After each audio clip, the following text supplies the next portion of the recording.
Uh, this is wonderful. We're really thrilled, and I'm kind of glad it didn't end up in the tap, because I don't think we all would have fit. So this is great. And we are starting a new program here because there are so many people here who have amazing stories. Now, sometimes you hear one or two and that you know of those and you don't know the rest. But we, as being, and I use the word seniors, have lived a long time, and we've had a lot of experiences. So this is the kickoff night of this program, and hopefully it will be successful, and we will be doing it on a regular basis. So tonight we have the opportunity of meeting Ernie Heimann, who has an amazing story that starts to take place long before we here in the United States were aware of World War II. I mean, truly aware. We think of World War II in the United States as 1941, but that's not when it started. And Ernie has a very special story. Should we hold questions at the end? Yeah, of course. Okay, all right. So I'm going to give the floor to Ernie. and enjoy. This is very special. Well, good evening. My story starts as a youngster. And you have to remember my age. And what I'm going to tell you is primarily my experiences. Some of it, of course, I've been told, but most of it concerns my personal experiences. So anyway, to start out with, just as a little bit of background, I was born on January 26, 1929, in Mainz, Germany. Can you take his mask family off? that I was born into consisted of a father, a mother, and a brother about 8 years older than I. We lived in a comfortable apartment that was connected with my father's business. He was a co-partner in a tobacco wholesale business, and they also sold sundries, and they also owned a cigar factory. My mother was a stay-at-home mom.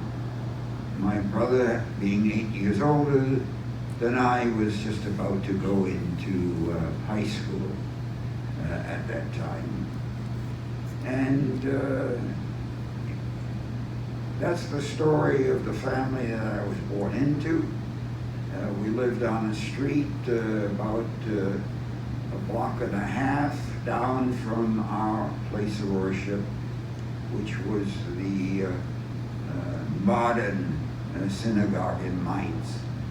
And by that, I mean it was comparable not to the reform that we have here in the United States, but more like practically Orthodox. The only thing that differentiated us from Orthodoxy was we had an organ.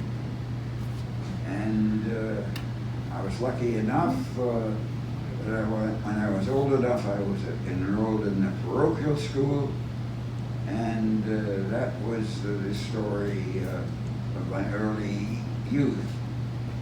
Now, I do remember certain things firsthand. I remember when Hitler came into power and laws were passed.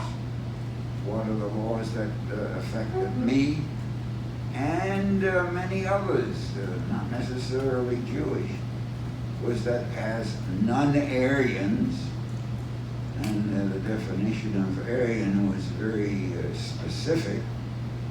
As Dunarians, we couldn't play in the public parks, and we couldn't swim in the public swimming pools, and we were restricted to going to the movies to very limited hours. That affected me. In the meantime, my brother, who was in high school, was affected to a greater extent. He was exposed to older children who were members of Hitler Youth and who enjoyed terrorizing non-Aryan and especially Jewish kids. He would come home from time to time with a bloody nose, yes, even with a broken arm. And that was kind of standard for what was going on at the high school levels. I being in grade school, and as I said, in parochial school, a block and a half from my house, I was not too greatly affected by any of this. However, things got worse. In '37, a law was passed that kicked out all Jewish kids from education higher than the 8th grade. It also kicked out all Jewish teachers, professors, and staff from the high schools. So here my brother was halfway through high school, and he didn't have the ability to get a further education. So in '37, my father brought my brother to Chicago, where we had a cousin living. The cousin was willing to take care of my brother, and my brother was enrolled in night school because during the day he worked. And that was my brother's story. I continued to go to the parochial grammar school until the event of Kristallnacht. Now, Kristallnacht occurred November 9th to 10th in 1939. It occurred all over Germany. Its occurrence was not uniform. It varied from town to town and from area to area. And all that I remember was that my father was out of town on a business trip, and my mother and I were at home, and very frankly, nothing happened to us. We slept through the night, and the first thing that I knew about was when I got up in the morning. I had my breakfast, I put on my coat, my backpack, opened the front door, and lo and behold, this quiet residential street that we lived on was filled with people. I ran down the walkway, and I asked what was going on, and they asked, "Don't you know? The synagogue is on fire." All I remember, I was a 9-year-old kid, 9.5 years old. And very frankly, it was very disturbing. As you can imagine, I ran back into the house, told my mother. She was astounded just as I was, put on her coat, and the two of us walked down to see what was happening. And lo and behold, there was a crowd of people there. The synagogue and the adjoining school buildings were on fire. The firemen were there. They had their hoses ready, but they did nothing to try to put out the flames. We found out that they were there strictly to protect the neighboring property from catching fire. And they were not at all concerned in letting the fire burn within the confines of the synagogue and school. And we went back home. We shut the door, locked the door, through the lines and waited to who knows what. Now remember, this was 38. No such thing as the internet, no such thing as TV. We did have a radio, and we had a landline telephone. In the late afternoon, my father called us. And he told us that he was safe and sound. Friends of his had advised him not to travel home. Instead, they told him to stay with them overnight, and we could expect him the next morning. So we settled down for whatever was coming, not knowing what was going on in the entire area. Well, later that evening there was a knock on the door, and very frankly we didn't know what to do, and you could just imagine. We decided that if we didn't answer and somebody wanted to get in, they would break down the door. So we might as well open it. And lo and behold, on the steps of the door was my father's youngest brother with a little suitcase in hand. He said, "Quick, let me get in." So naturally we let him in, and he told us his tale of woe. Now he lived in a small village near Dunburg, and he had been advised that morning by friends that the Germans were coming around, rounding up all males 16 and over and dispatching them to a concentration camp. Packed up the little suitcase, hopped on the train thinking that maybe things in Mainz would be better. We welcomed him. Now, at least we had a man in the house now, and we hunkered down again, not knowing what would happen.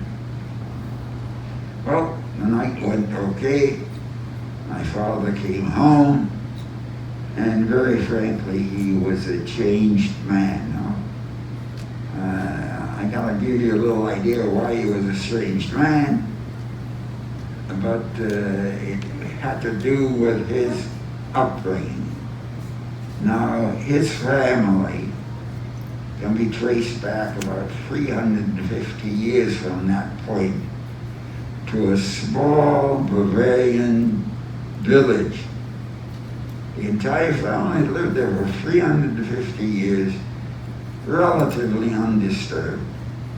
And he considered himself as good a German as anyone else. As a matter of fact, he considered him a better German. And the reason he did is because he volunteered in World War I to fight in the German army. He was a frontline soldier. He was decorated with the Iron Cross, which was his pride and joy. And he had the opinion that his fellow war veterans would never allow anything to happen to him. And that was the reason why he stayed in Germany while most other people were doing their darndest to get the heck out of there. But on his way home, he saw what happened to fellow German, Jewish, Iron Cross veterans. They've been dragged out of their homes, made to clean the gutters, and after that dispatched to concentration camps. Okay, I'll pull it up again. Can't you? So at any rate, from that point on, every effort was being made to get me out of Germany. And that happened, of course, all over Germany. Many of my friends had already left. So what was there to do? Well, I was fortunate. I had a maid aunt who had been visiting friends in England at the time of Kristallnacht, and she decided wisely not to come back. and she was instrumental in getting me as an extra on the Kindertransport. Now the Kindertransport, there were a number of them. There was one out of Czechoslovakia, which was entirely different. But the German and Austrian Kindertransport started around December the 1st, 1938. The first group was a group of orphans whose orphanage had been burned down in Berlin, and they were on the first Kindertransport out of Germany to England. I happened to be lucky. My aunt made arrangements, and on my 10th birthday, I was informed that 1 week later I would be on a Kindertransport to England.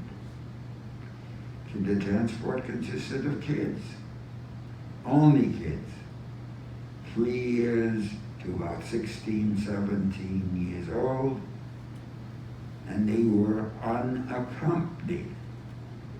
That's the only way that the Germans would let the kids out.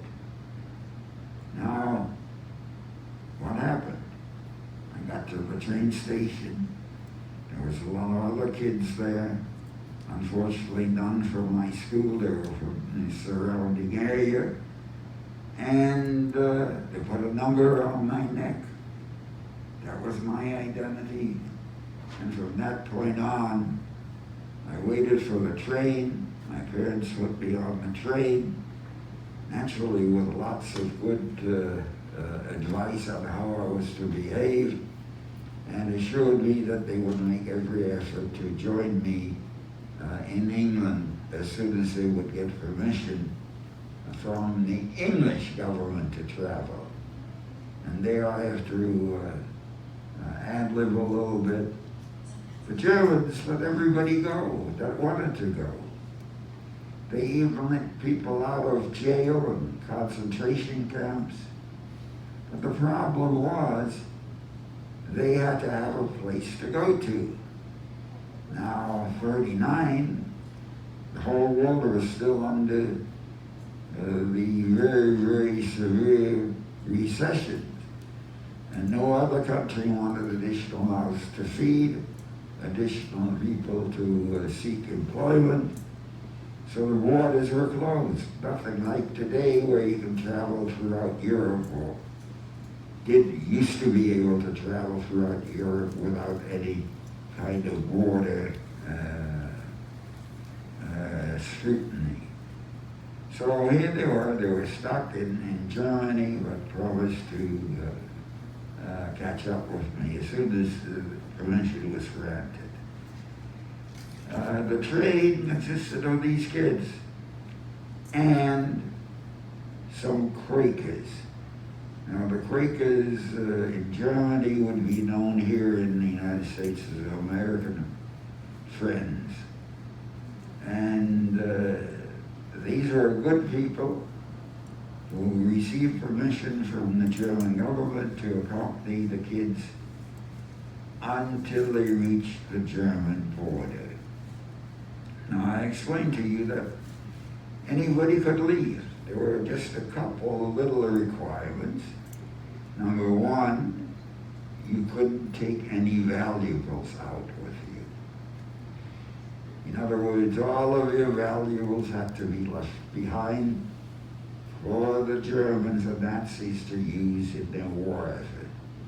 And that's why they were letting people out of jails, out of concentration camps. They didn't care as long as the valuables remained behind. Well, we got to the border, we passed inspection. As soon as we got into Holland, we were met by more volunteers. We at the Holocaust Museum here in Skokie called them upstanders.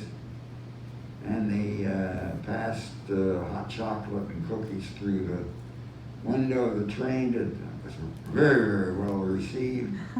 The train went on. It ended up at the Hook from Holland, which was the departure place on the North Sea for the ferry to England. More volunteers put us on the ferry. We got sleeping quarters, went to sleep, and a good job because it was early morning. We were awakened. We arrived off the port in England. Those of us who had accommodations already arranged, and I was lucky because my aunt had arranged accommodations, were put on a train to London. The other kids who didn't have accommodations yet were sent to a converted summer camp in the south of England. My aunt met me. She took me to the English family that was willing to take me in. And that's as a 10-year-old, 10-year and 1 week and a day, I found myself with an English family, a Jewish family. I was enrolled in a religious school, in public school, and by summer I was in pretty good shape because I could speak English. I learned English very quickly. However, then the problem arose that war clouds were in the horizon, and the English were concerned that the Germans might bomb London, possibly with poison gas. The whole entire populations were given gas masks. We were instructed in case war broke out, we would have to go to our school, and our school would be evacuated as a group to the English countryside. That happened September the 1st. So here I was on a train again, off into the Midlands of England. Stopped at a town called Northampton. We were told this is it, and the entire class and teachers were taken from the train and with local upstanders were walked over to the area where they had prearranged with existing English families to take in the kids from London. So you could just imagine, knocked on the first door, told the English kids are here. You said you had room for two. Two kids were indiscriminately pushed into that house. That's how I found myself in front of 12 Agnes Road. Mrs. Swallow opened up the door. She had room for 3. So the 2 English kids from the family that I lived with and I were placed into that hole. Now the interesting thing is that these people, for the most part, had never met a Jew. They were staunch English Anglican members of the Church of England. However, Mrs. Swallow was very intrigued in our background, in our needs, and did the most that she could to allow us to live as Jews. She insisted that we go to Sabbath services, to religious school, and that's my life there. We also attended, of course, school.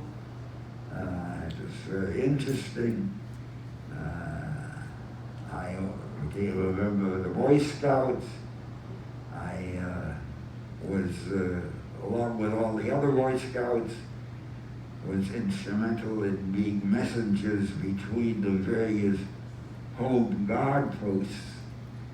That's another story. You know, they were afraid the Germans were going to land, and they needed communications, and of course all the able-bodied men were already in the armed services.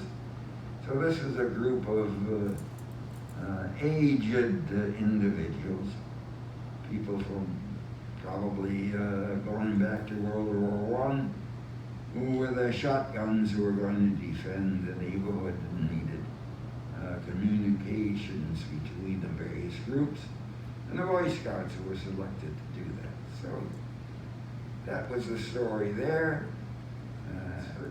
In England, I studied for it in Northampton. My aunt arranged to have the bar mitzvah in London. That was another story. She is an enemy alien, couldn't travel. For some reason, I was young enough that they didn't consider me an enemy alien, and I was able to get back to London. So I had my bar mitzvah in London. And then in 43, September 43, I got word that I could travel to the United States. And the reason that occurred was my brother, who remember came over to Chicago in 37. When Pearl Harbor occurred, he volunteered to serve in the Army Air Corps, and because of that, he got permission to have me travel to the United States. So, in mid-September 43, I found myself on a train to Liverpool. And again, all of this was done with the help of volunteers, with, as I said, upstanders, who met us, put us on the train, made sure that when we got there, we got off the train, took us over to the boat, made sure we got onto the boat. I was at that time 14 and a half years old.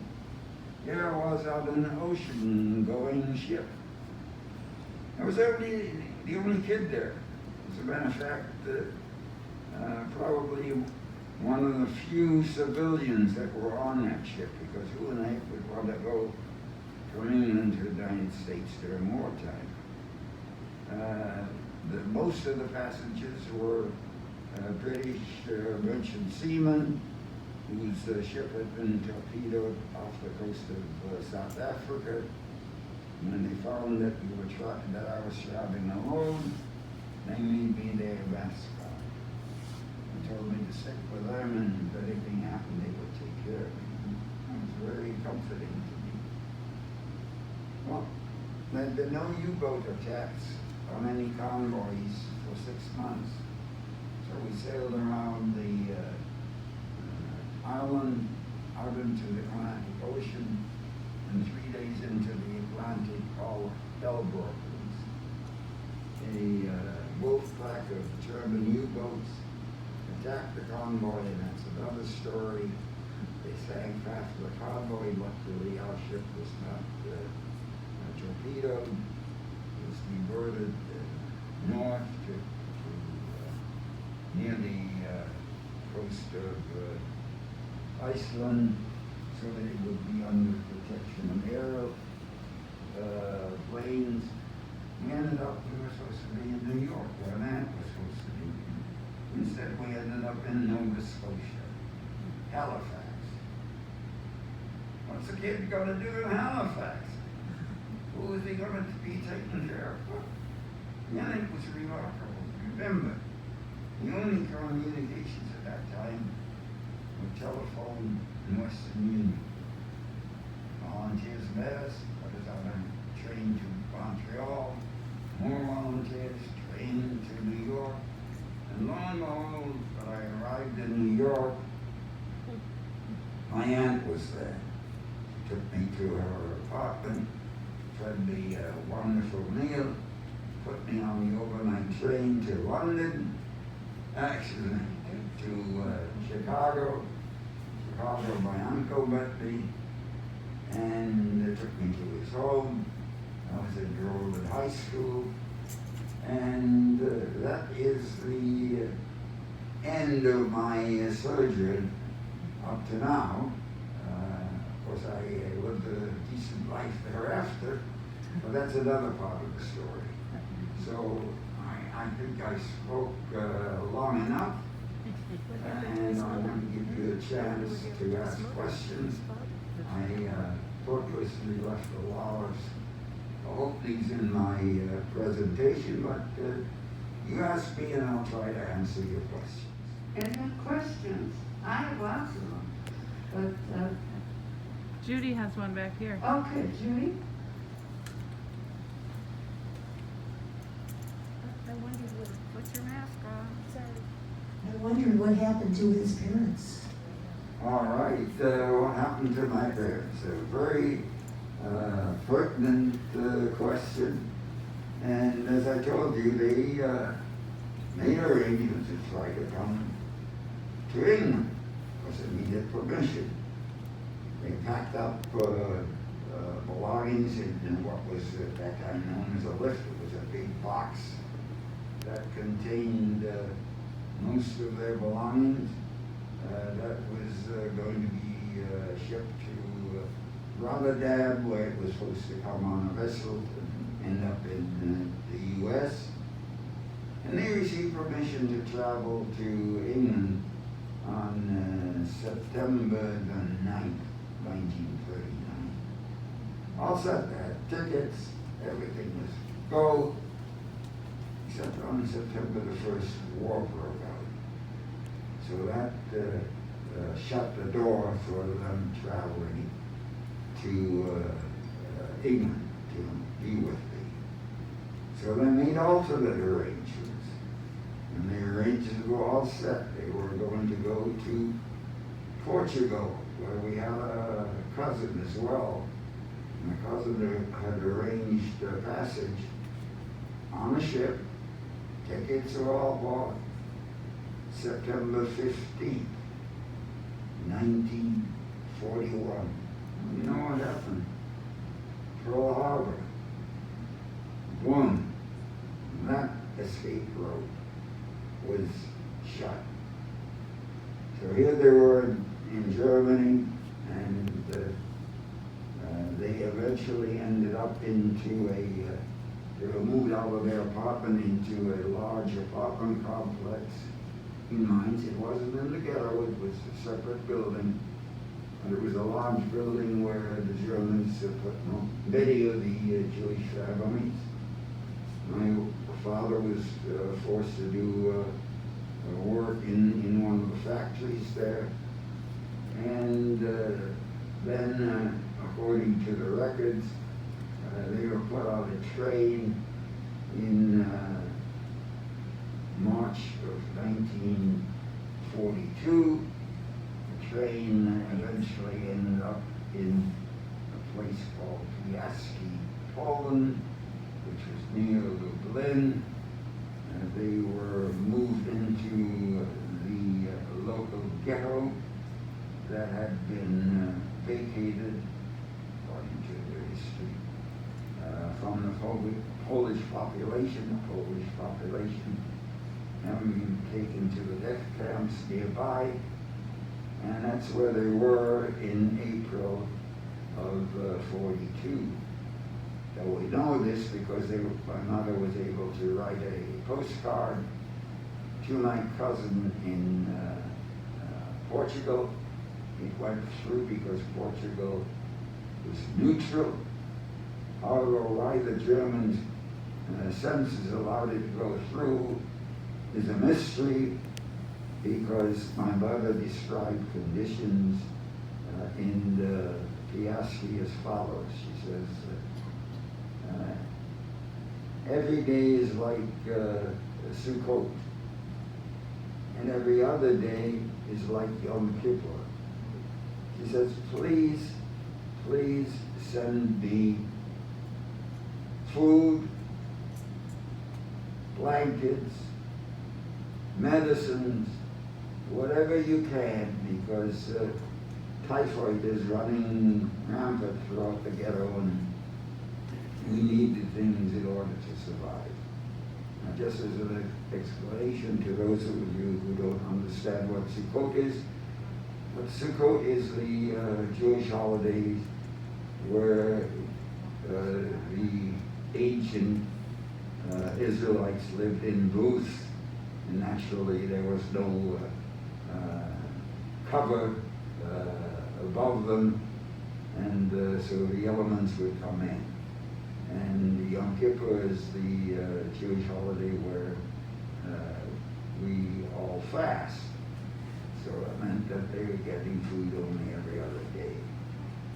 And that was the end. Unfortunately, we couldn't trace them any further.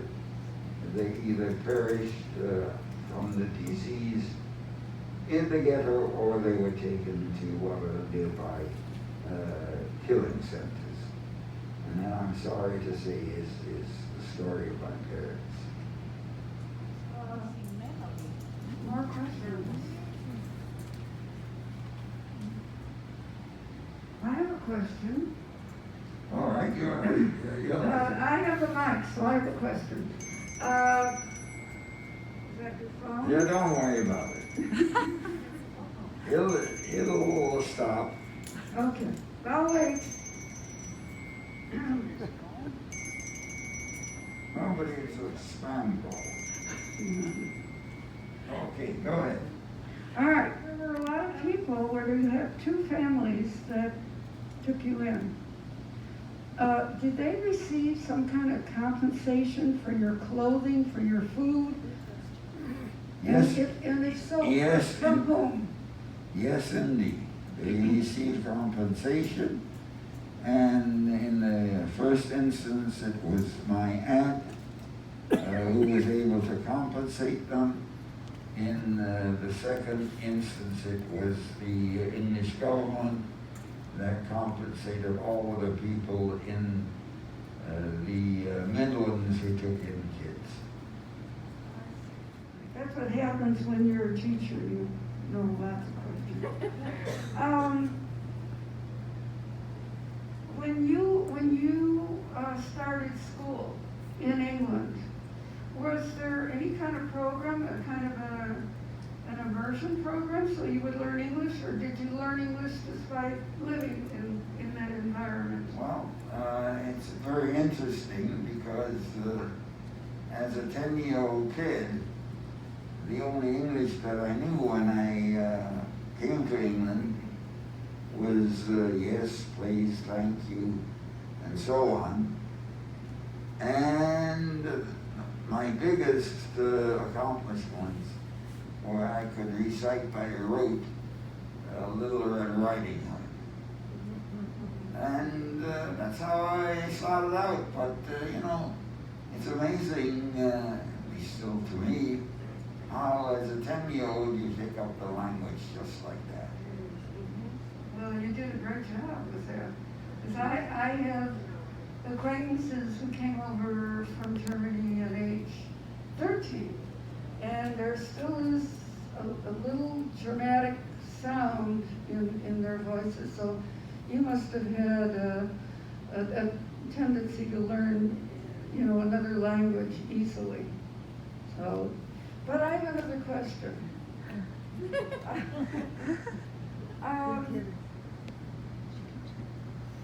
When as a great grandmother, and thinking of some of my great grandchildren who are 10 years old, what was it like for you to leave your parents?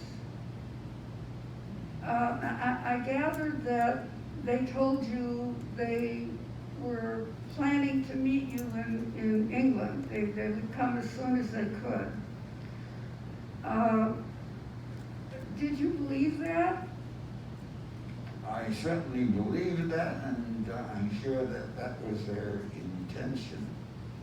And what was it like? Well, as a 10-year-old, it's also an adventure to travel by yourself with a little suitcase in hand. And by the way, the suitcase contained only clothing, no games, no toys, or anything like that. It was very practical for my parents.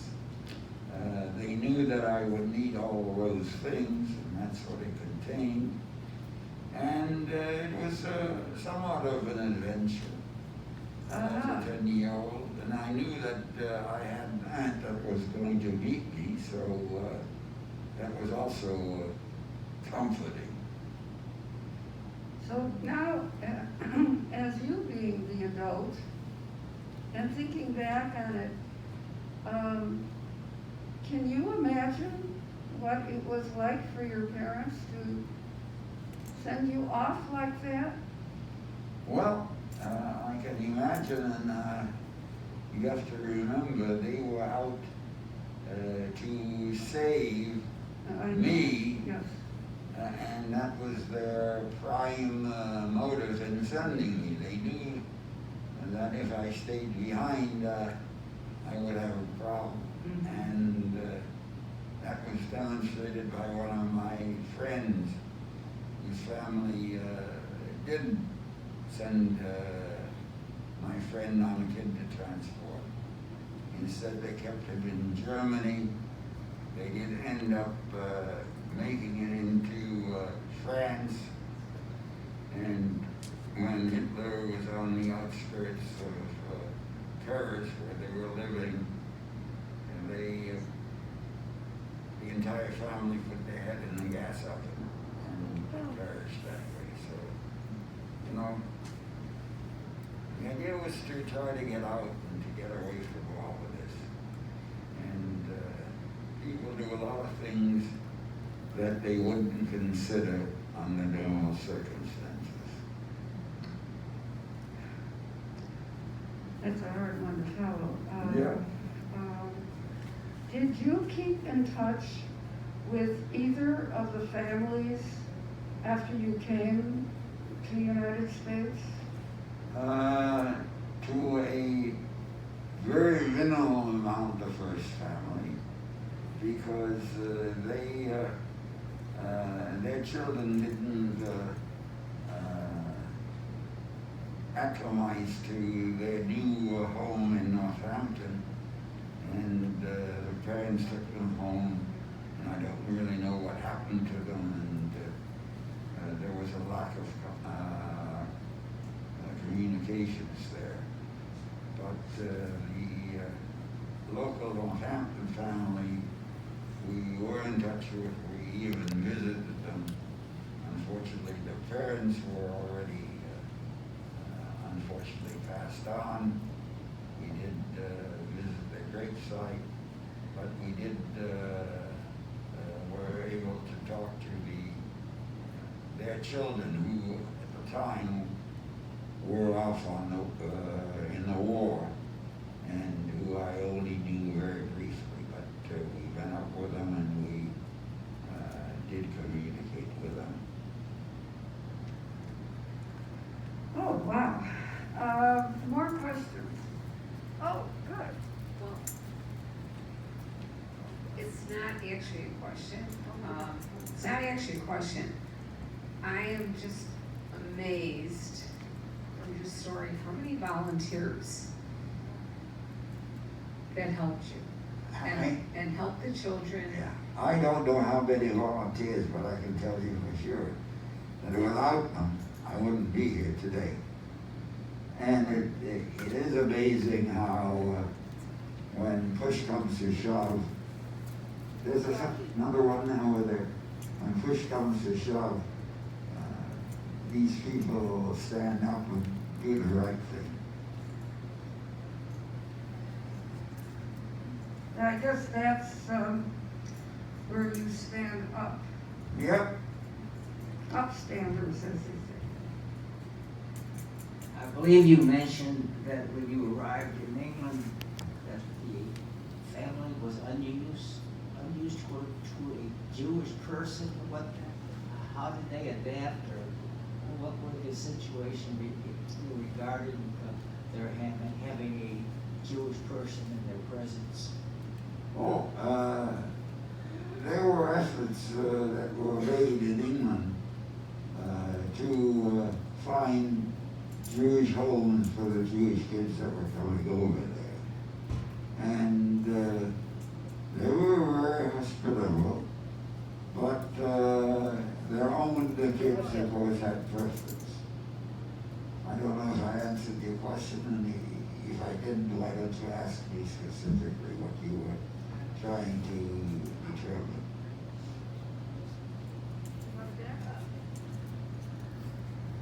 I kind of asked that because we used to have summer girls who used to help us in the family during the summer.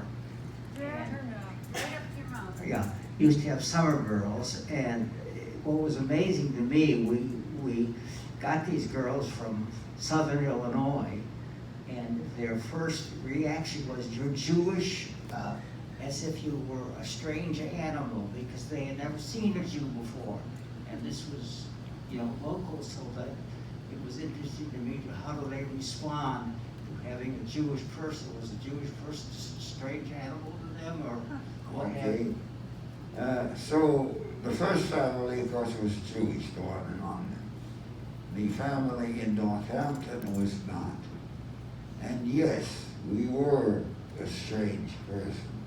In other words, they had no idea what to expect. And for the most part, they were very respectful. The kids were very respectful. And they made all efforts to try to accommodate the needs, our religious needs.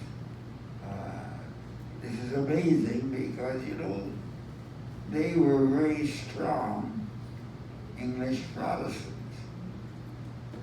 But they nevertheless respected our religious beliefs. I saw some other hands up. What happened to those hands? This is such, oh.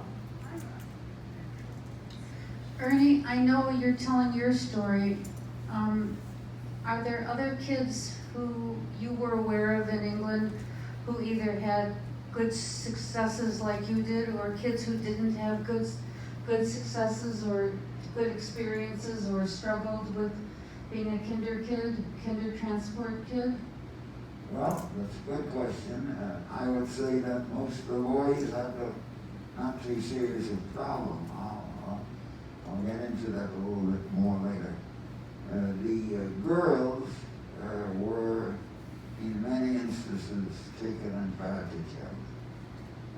They were, when they came into these English homes, they were considered additional baggage and made to perform kitchen chores,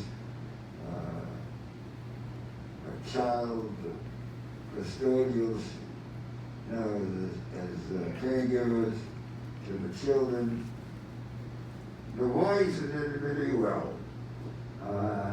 The only problem was that the older kids, 16 years and older, they were considered as enemy aliens by the British government, and there's an unfortunate event that took place where they were being shipped to Canada on a ship. The Canadians didn't want them, and they had to travel all the way to Australia, so there was a lack of food and what have you. They ended up in Australia. They did all right in Australia, and when they became of age, they even volunteered for the British Army. They were accepted, put into mediocre positions as munition handlers and things of that nature. They were not really given any fighting responsibilities.